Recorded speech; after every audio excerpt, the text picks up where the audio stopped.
പുഷ്പ വെറും തീയല്ല, കാട്ടു തീയാണ്. പറഞ്ഞത് ഞാനല്ല, അല്ലുവും സിനിമയുടെ അണിയറക്കാരും.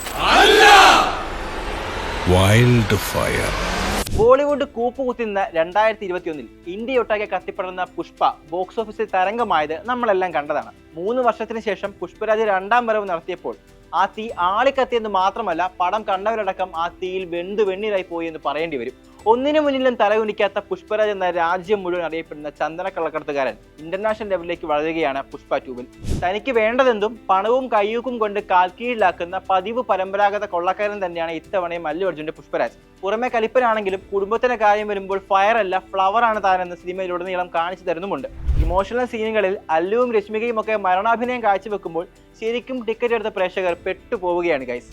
അല്ലുവിന് ദേശീയ അവാർഡ് കിട്ടിയതുപോലെ ഇത്തവണ രശ്മിയയ്ക്കും അവാർഡ് കിട്ടിയാൽ തികച്ചും യാദൃശ്ചികം മാത്രം. പുഷ്പയുടെ 2ാം ഭാഗത്തിൽ നിന്ന് മാസും മസാലയും അല്ലാതെ വേറൊന്നും പ്രതീക്ഷിക്കേണ്ടതില്ലെന്ന് എല്ലാവർക്കും അറിയാവുന്നതാണ്. എന്നാൽ 2ാം ഭാഗത്തിലേക്ക് വരുമ്പോൾ സംവിധായകന്റെ കൈവിട്ടുപോയ കരിമരുന്ന് പ്രയോഗമാണോ ഈ വൈൽഡ് ഫയർ എന്ന് ചെറുതായി ഒന്ന് സംശയിച്ചു പോകും. ഫാൻസിനായി ആക്ഷനും മാസും പഞ്ച് ഡയലോഗുകളും ആവോളം ഉപയോഗിച്ചിട്ടുണ്ട് 3.5 മണിക്കൂറോളമുള്ള സിനിമയിൽ. പക്ഷേ നിന്ന നിൽപ്പിൽ സ്വഭാവം മാറുന്ന പുഷ്പരാജിനെ പോലെ സിനിമയും ഇങ്ങനെ മാറി മറിയുമ്പോൾ കൈയടിക്കാൻ പോയിട്ടൊന്ന് ഉച്ചത്തിൽ നിലവിളിക്കാൻ പോലും പ്രേക്ഷകന് കഴിയുന്നില്ല. ചിലപ്പോൾ കൂവിന്നൊക്കെ വരും, കാശ് മുടക്കിയതല്ലേ. സംഭാഷണങ്ങളും പാട്ടുകളും മലയാളത്തിലേക്ക് പരിഭാഷപ്പെടുത്തിയത് കൂടിയാകുമ്പോൾ പല രംഗങ്ങളും അങ്ങേയറ്റം അരോചകമായി. അല്ലു അർജുൻ സിനിമകളിലെ ഹൈലൈറ്റ് ആണ് അതിലെ ഡാൻസ് നമ്പറുകൾ. സെലിബ്രേഷൻ മൂഡിലുള്ള ഗാനരംഗങ്ങളിൽ കല്ലുകടിയാകുന്നതും വരികളിലെ ഈ പോരായ്മ തന്നെയാണ്. സ്ത്രീ കഥാപാത്രങ്ങളെ പോർട്രേ ചെയ്തിരിക്കുന്ന രീതിയാണ് പടത്തിന്റെ മറ്റൊരു ഹൈലൈറ്റ്. മോശം എന്നൊക്കെ പറഞ്ഞാൽ പ്രത്യേകിച്ച് രശ്മിക മന്ദനയുടെ ശ്രീവല്ലി.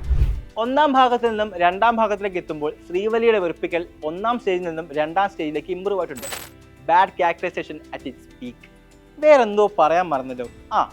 ഫഹദ് ഫാസിലിന്റെ കട്ട വില്ലൻ ബൻമർ സിംഗ് ഷെഖാവത്ത്. എന്നെ കുറ്റം പറയാനൊന്നും പറ്റൂല, പടം എടുത്തു വെച്ചിരിക്കുന്നവർക്ക് പോലും ഒരു പോയിന്റിൽ ഈ ചെങ്ങാതി വില്ലനാണെന്ന് മറന്നുപോയതാണ്. പിന്നെയാണ് നമ്മൾ പ്രേക്ഷകർക്ക്.